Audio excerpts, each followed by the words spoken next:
This week, 5 candidates traded barbs as foreign policy took center stage at a tense third Republican presidential debate. But while the presidential hopefuls sparred, former President Trump was missing again as the field struggles to find ways to chip into his dominating lead. Joining us now from South Carolina is former UN ambassador, former governor, and presidential candidate Nikki Haley, who has seen a healthy uptick in her recent polling. Welcome back, Ambassador.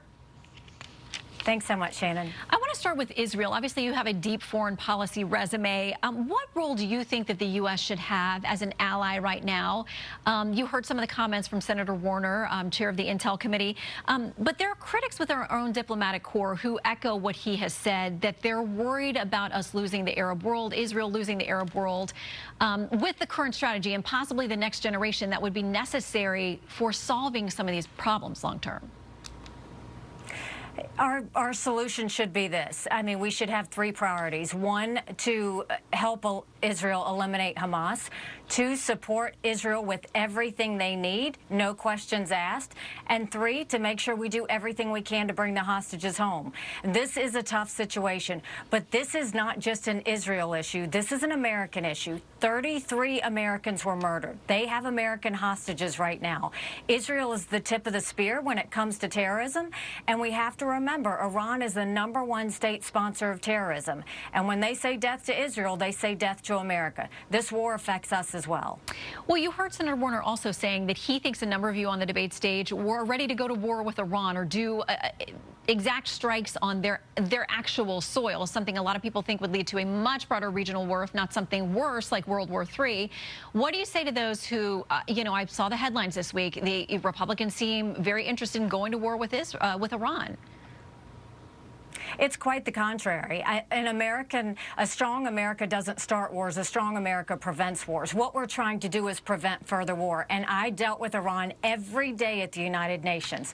What they do is they lie, they exaggerate, and every dollar they get goes to terrorism. The focus we need to have is right now you've had almost 100 strikes on our men and women in the military in Iraq and Syria. That's unforgivable. My husband's at one of those bases around the world. We don't ever want them in any harm whatsoever. But the thing is, you don't play the tit for tat with Iran. What you do instead is, when they do this, you go right at the heart of their infrastructure. You hit their ability to go and even hurt an American soldier. Physically. If that doesn't work with Iran, yes, you take out their infrastructure. If that doesn't work, then you go after the leadership in the IRGC and make sure you go after the leadership in Iran. Remember, when we hit Soleimani, it flat-footed Iran. They respond to strength. Iran has always backed off when they realize America is serious. And so us having the backs of Israel is hugely important. Us having the back of Ukraine is important because you've got an unholy alliance of China, Russia, and Iran all trying to intimidate us and intimidate our friends. Don't fall for it. The one thing that all of them fear is when we have an alliance that's strong and that we stand by. There are a lot of growing questions about whether the U.S. and its military specifically can be stretched in all of these different directions with all of these different potential conflicts. The New York Times raises questions. We continue to hear about weapons inventory, not only for ourselves but our allies and those we're trying to help. They say this guided munitions and more complex American systems are being funneled to both the Israel and Ukraine conflicts, even as American partners in the Indo-Pacific wait for weapons deliveries of their own. The Center for Strategic and International Studies warns that we are so low on some munitions and missiles, it would take years for us to get back and replenish those. So what would it take for you as president to rebuild our weapons base, to get those deliveries to folks like Taiwan who are waiting on them, and more broadly to get us out of these foreign conflicts? The #1 job of a president is to protect Americans. And keep in mind that any of the resources that are spent on Ukraine and Israel is typically we're giving them the older ammunition. We're giving them our older equipment. And so we're replenishing it with new. That's a good thing. But we also want to look and see what our stockpiles look like. Where are we low? What are we going to need going forward? And focus more on that. Keep in mind that the amount of money being spent on Israel and Ukraine is less than 5% of our defense budget. So this is about priorities. We need to, 1, secure the border. We need to make sure we have the backs of Ukraine, and we need to have the backs of Israel. But focus on who's supporting who. It is interesting that the Taiwanese, they want the West to help Ukraine. Why? Because they know if Ukraine wins, then China won't invade Taiwan, and we won't have to deal with that. There's a reason that, the Ukrainians want us supporting Israel.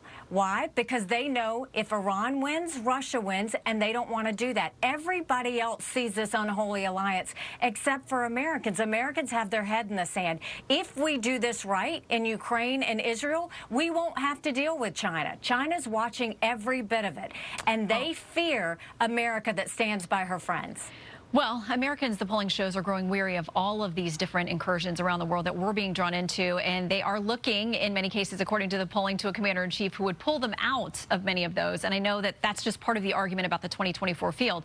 I want to get to that because the New York Times had a piece about you. Actually had some nice things to say, which you might find surprising, but they had a long list of things they say have to happen if you're to win the nomination, the GOP nomination. We're going to scroll those on the screen. I'll just read a few of them. You need more money for TV ads. Donors have to give up on other candidates. Candidates have to drop out for New Hampshire. You have to flip people. It goes on and on and on.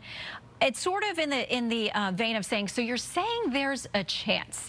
If all these things don't align for you, how long will you stay in and fight? It's so ridiculous. We are surging in the polls. Not only are we surging in the polls, if you look in the swing states, it shows that we beat Biden by 10 to 13 points. We are now second place in Iowa, second place in New Hampshire, second place in South Carolina. There are no other candidates that are going to be getting in the race because now it's gotten too late. We have plenty of money that we're going to be on TV with, and you're going to see that we're going to be strong not just in Iowa. We're going to be strong in Iowa. We're going to be strong in New Hampshire. We're going to be strong in South Carolina because we spent our money well.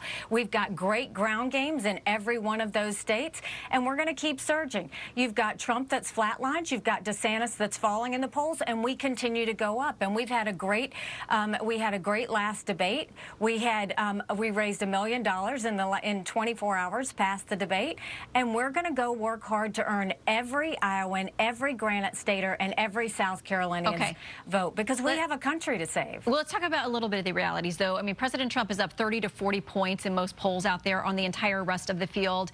Governor DeSantis picked up Governor Reynolds' much coveted endorsement in Iowa, along with a number of other leaders there. He now has the highest favorables in the GOP field in Iowa, including President Trump. And then this headline from The Hill yesterday, it says Trump's massive lead in polls deals blow to the rivals' electability case. They talk about polls from New York Times, CNN, CBS News, Emerson, all showing President Trump leading President Biden in a head-to-head matchup. You do better in those polls, but how do you convince primary voters to abandon somebody who is up by 30, 40 points when this argument about him being able to beat President Biden is, in many of these polls, being muted? Well, I think, first of all, I think certainly Trump has some strong support. I've always said he was the right president at the right time, and I agree with a lot of his policies. The problem is drama and chaos follow him, whether fairly or not. It is constantly following him, and Americans feel it. And so I think you can look at that with our elections over and over again. We pay the price for it. And I think what's really important is we need to have someone who can win the general election as well. We need to make sure that we have a new conservative leader. Republicans have lost the last 7 out of 8 popular votes for president.